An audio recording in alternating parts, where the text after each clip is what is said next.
In a land of frozen tombs and dragonfire, a legend stirs, a figure shaped by ash and exile, faith and sacrifice. He is the Bonesaint, a guardian of lost shrines, a champion of the Reclamations, and an heir to a broken legacy. Born during the fall of the Tribunal, the Bonesaint grew up in the shadow of a shattered faith. His father, once an Ordinator sworn to the living gods, became an outcast, a Bonesaint who turned to the true gods of the Dunmer, Azura, Mathala, and Boethia. Now in the frozen lands of Skyrim, the Bonesaint seeks redemption and power. His mission to reclaim his father's stolen armor and carry on the legacy of the Bonesaint, defending the sacred and striking down the profane. What's up guys, how's it going? Today, I'm going to show you how to bring the Bonesaint to life. A build forged in the fires of Morrowind and tempered by the frosts of Skyrim. From gear to gameplay, spells to strategies, we're going to craft a character that embodies honour, faith, and unyielding strength. So, let's begin. To bring the Bonesaint to life, we are going to start by choosing a foundation that ties directly to his origins, his faith, and his role as the protector of the sacred sites of Morrowind. So to begin with, our starting race, the Dunmer, or Dark Elves, are a natural choice for this build. As a descendant of Morrowind, the Bonesaint's racial bonuses reflect his roots: resistance to fire, a mastery of both destruction and conjuration magic, so both essential for surviving the harsh world of Skyrim while wielding very powerful spells.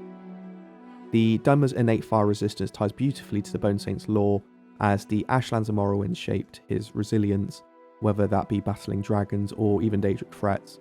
This racial trait is a crucial part of his survival within the lands of Skyrim.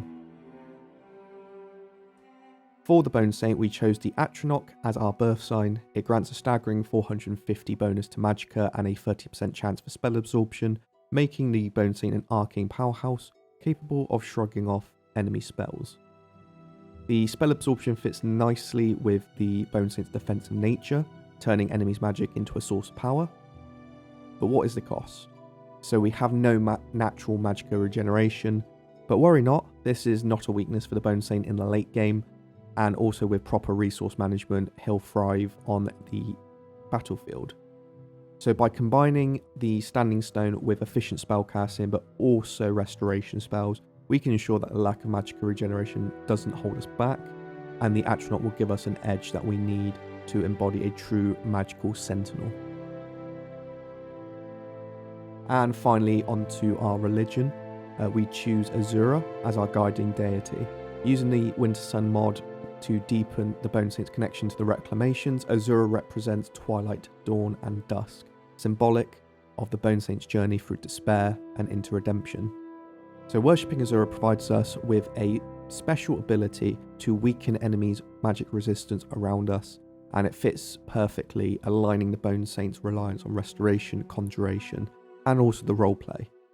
Additionally, Azura does reward our devotion through prayer, and also the cleansing of undead and corrupted beings, which are tasks central to the Bonesaint's holy mission.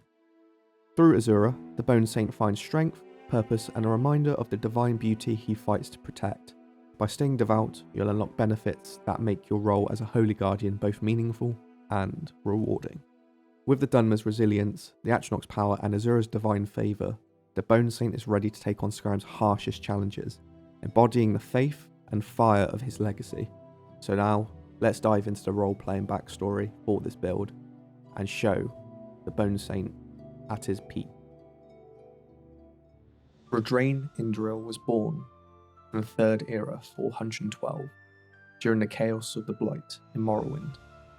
When Dagoth Ur's corruption started to spread, his father, Taris Indril, was a proud Ordinator and devout servant of the Tribunal Temple, sworn to uphold the will of the living gods. Rodrain's earliest memories were sermons, echoing in the grand halls of Vivec City, his father's golden mask a constant reminder of duty and faith.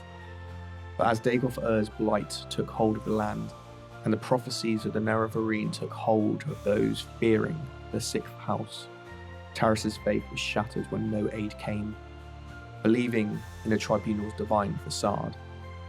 When the attacks began on the people of Ardenfell, Taris turned away from the false gods and embraced the worship of the Reclamations, Azura, Methala, and Boethia.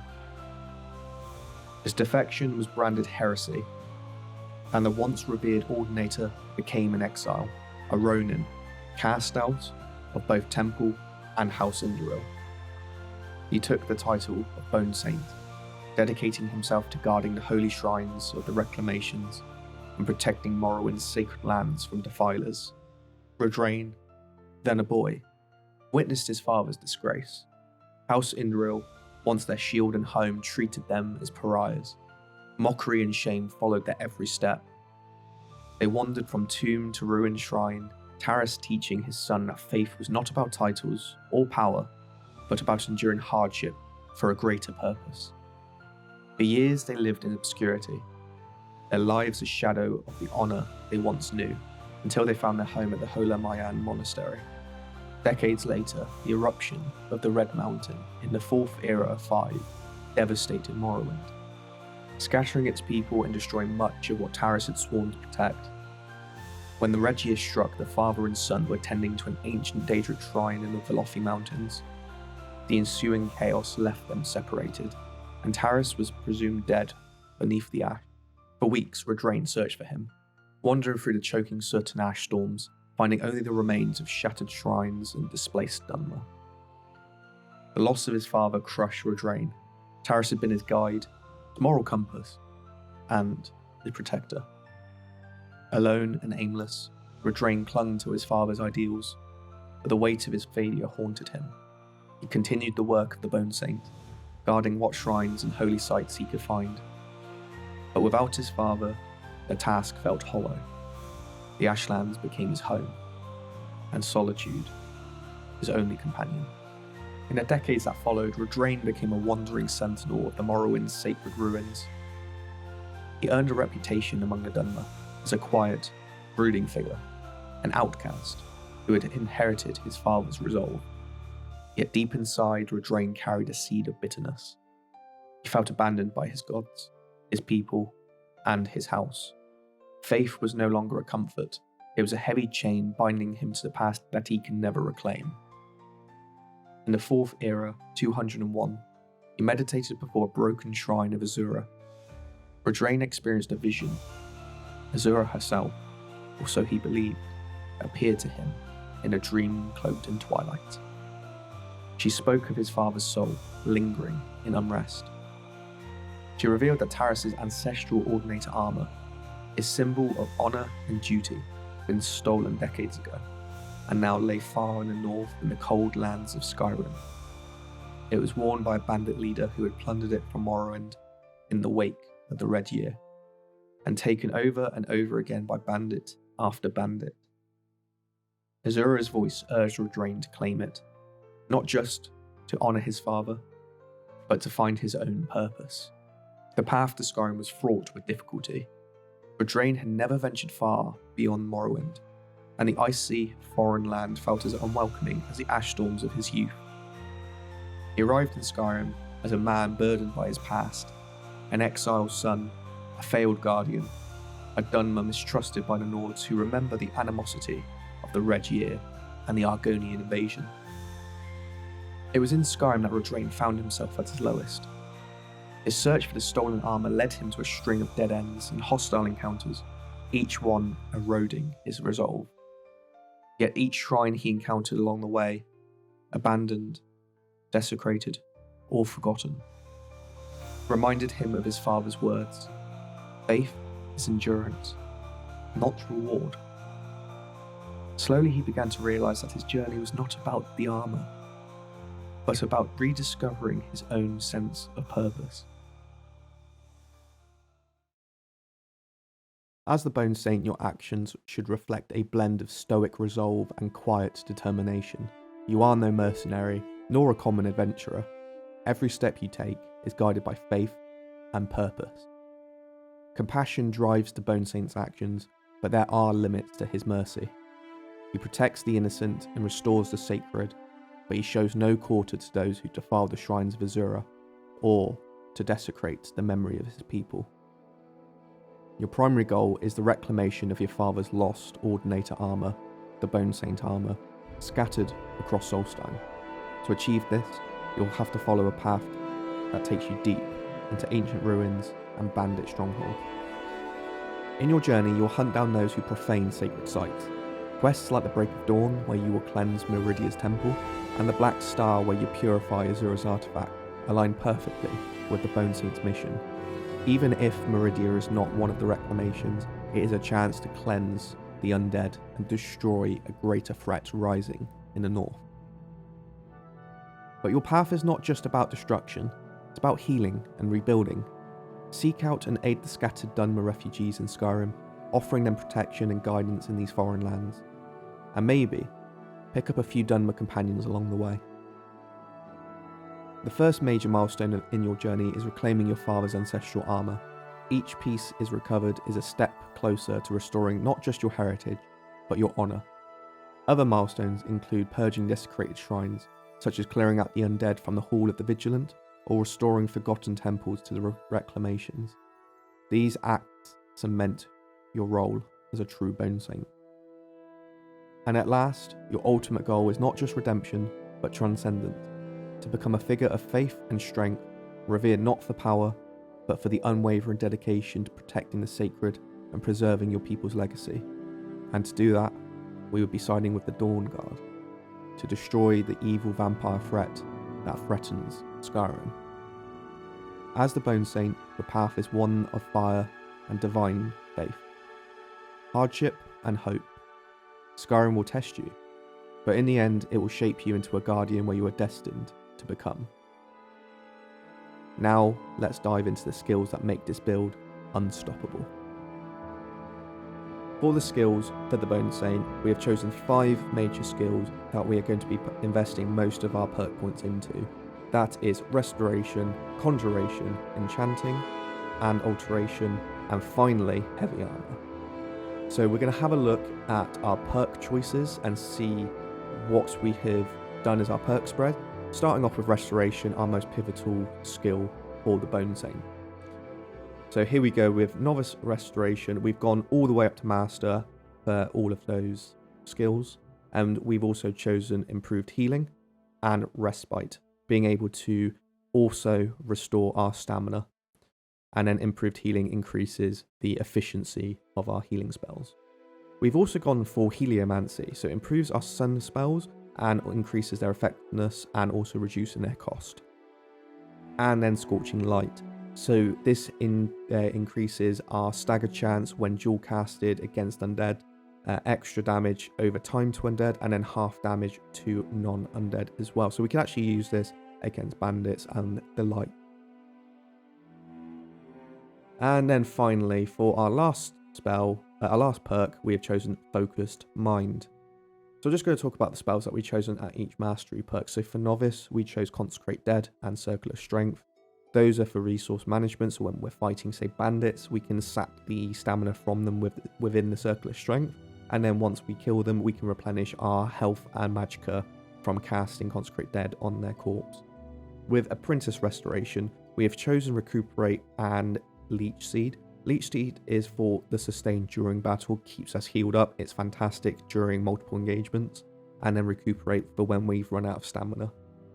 For Adept Restoration, we have chosen Sunfire Cloak and Tree Rings. Tree Rings is one of our most pivotal skills, abilities that we can cast upon the Bonesaint. And that's the one I would say, during your early levels, put that on a card as Recital until you get at least to Expert or until you get to Master Alteration. So for Expert Restoration, we have chosen Stardust, so we can call down a comet from the skies to blast our enemies. And we've also chosen Greater Fortify Attributes, our second most pivotal spell within this build, increasing our health, stamina, and magicka. And then lastly, for Master Restoration, you have to pick Godform. It is absolutely incredible. It allows you to sustain your magicka, and you've got a huge magicka pool as well. And yeah, you'll just never run out of magic, and it also helps massively with the Atronach Stone. So for Conjuration, we're going to go into this. we have picked the mastery perks all the way up until expert conjuration. The choice is up to you. Just pick whichever spirit summons that you would like to take. Personally for me, I really like Avenging Wraith. I think it's a very powerful spell, but also Oathbound Ally is also a very fantastic spell to use when you've got followers. Also taken Empowered Conjuration, and also Cognitive Flexibility perk point 1, allowing us to have 1 extra summon at the same time. So we can now have 2 Avenging Wraiths, for example. We also choose Spirit Calling, so 2 times the duration on spirit spells. We also go for Spiritual Bond, so this means 3 times the spell duration, and also we can have a spell cost reduction to all of our spirit spells. And here we have with Spirit Guardians, this is my favourite one. We get 10% extra magic resistance and 150 armor rating while our spirit summons are active. Fantastic stuff. It's really good for your defensive, tanky benefits. And then we've also got Ancient Spirits. So we can call upon the Ancient Spirits for aid. Summoning spirits are faster and stronger.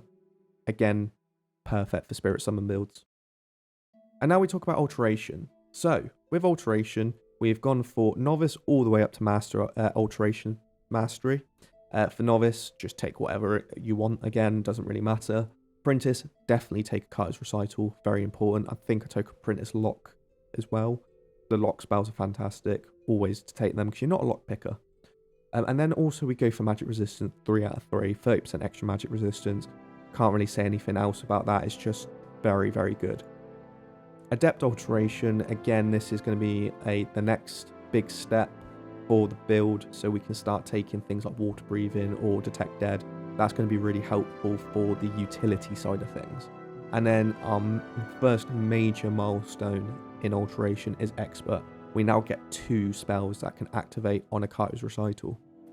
And then also finally we got Master's Alteration. So again, extremely important. We now get 3 spells that we can activate with Ocato's Recital using the Master Alteration perk. And for this spell that we chose, it could be anything that you want. I purely just did this for Ocato's Recital as well as some other utility benefit. One special mention though, under Expert Alteration, I would say pick up Apparition. You can teleport around the battlefield. Who doesn't love that? Especially with your infinite magicka pool when you start combat. And then special mention, if you get to above, if you say go above level 60, get magical absorption as well for that extra 10% absorb chance. I haven't taken it on this character because we are the Atronach. Now enchanting, taking everything. Just take everything here. You also want to take Artifact Enchanter as well. And that is one of the first things that you want to do is taking that spell so you can then enchant 3 enchantments onto your ring. Heavy Armor. We have taken everything except for the Devastating Tackle because we don't really need to. We don't need to Bull Rush. But everything up to Battle Mage means you can cast spells without the reduction of Heavy Armor that applies. Sorry, with the cost penalty that Heavy Armor applies. And also you get 15% spell cost less with all Heavy Armor equipped to you. And then we also gain with combat training, so no power attack stamina cost. Immovable, so when we're stood still, it reduces elemental damage, poise damage, and that's just really good for us as well, so it means that we can resist extra elements. Fortitude, we get plus 40 stamina, plus 20 carry weight, and minus 10% armor penalty weight. That's just super good. That's why we never actually invested anything into our stamina. Our stamina is just done with enchantments and then Fortitude. Power of the combatant restores 15 stamina over 6 seconds after taking a hit. Again, enough said. And then Juggernaut, 15% less armor weight, 10% more armor rating, and 50% less poise damage when wearing all heavy armor. And then with block, again, don't really need to go above level 50 in block, so improved blocking, experienced blocking to get your stamina back, strong grip, so less shield weight, more armor rating, and block 40% more damage, and arrows deal no damage to the character.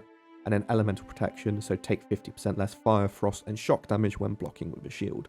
Great against those pesky dragons. And then extremely light in the one-handed, we've just taken 2 out of 2 in weapon mastery and nothing else, because we don't need to. And then special mention to Wayfarer, we've taken cheap tricks because we have to, but leader and captain. Ideally, I would like to get to Legion, but we don't need it because we get the 150 armor rating, 15% magical resistance, and allies, but not the players, health and stamina and magicka regenerate 50% quicker. And then going into our speech as well. So again, speech was something I really liked the idea of this on this build, because I feel like I am a commander of our party. So a bit like a cleric.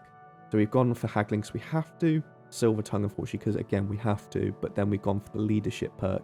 So followers gain 20% extra damage, minus 15% spell cost, 75% block, 100 extra magicka and stamina, and extra 50 carry weight. I just feel like that's incredible on this character. And then we've gone for 1 out of 3 in commander as well, so increasing our allies' magicka, stamina, and health regeneration, and also 50% increase to unarmed damage as well. And that is all of the perk points for the Bonesaint at level 60, which is the final level for this build. The Bonesaint's playstyle is a perfect balance of offense, defense, and support, embodying the divine power of a holy guardian. As combat begins, Ocato's Recital sets the stage, Godform ensures your magicka replenished, Tree Rings boosts your health, and Fortify Greater Attribute empowers you with increased stats. You are immediately ready to take on the fight. Your melee attacks are devastating, Dawnbreaker's holy explosions punish groups of undead, while the summoned Aedric Spear adds flexibility for close quarters combat, allowing you to stay in the thick of the fight. For ranged combat, Sunfire spells keep you in control, letting you deal damage from a distance before enemies can get close. When surrounded, Sunfire Cloak becomes your shield, burning enemies that dare to close the distance. Combine this with grand healing to keep yourself and allies alive in the heat of battle. Your Astronaut Birth Sign ensures resilience against enemy magic, absorbing spells and turning their power into your own. This allows you to confidently take on even the strongest sorcerers. The Bonesaint thrives in any scenario, whether striking down the undead, purging desecrated shrines, or protecting the innocent. With faith as your shield and divine fire as your weapon, this build ensures you are never without purpose or power. The Bonesaint's weapons are more than just tools of destruction, they are divine instruments forged for the holy task of eradicating evil. For your weapons, Dawnbreaker, the sword blessed by Meridia, is your primary weapon. Its power to ignite undead in holy flames and repel darkness make it indispensable for the Bonesaint's crusade. For battles where the sword alone isn't enough, the summoned Aedric Scepter is your divine mace of judgment.